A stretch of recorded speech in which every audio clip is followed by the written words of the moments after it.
pleiku ribbon. Gió đại ngàn hát giữa buôn làng. Ai ông đi qua con đường đó, tiếng cồng chiêng vang khắp núi rừng.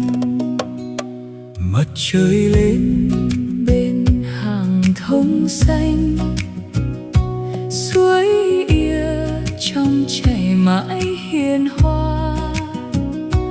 Em khoác áo thổ cẩm trai, nụ cười đẹp như hoa bơ lan.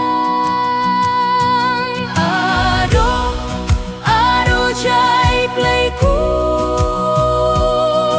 tình quê hương mãi chẳng phai. Dẫu đi xa bao miền đất lạ, tim vẫn nhớ buôn làng yêu thương. Ado trai pleiku, tiếng cồng chiêng gọi mùa vui. Nắm tay nhau hát giữa đại ngàn, mãi tự hào người con trai.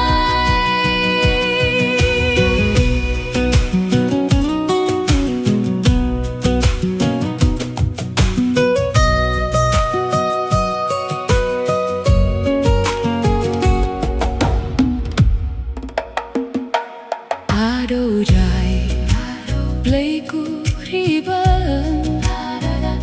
Gió đại ngàn hát giữa buôn làng.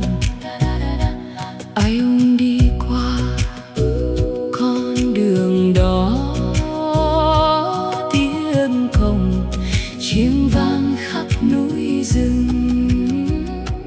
Mặt trời lên bên hàng thông xanh, suối Ia trong chảy mãi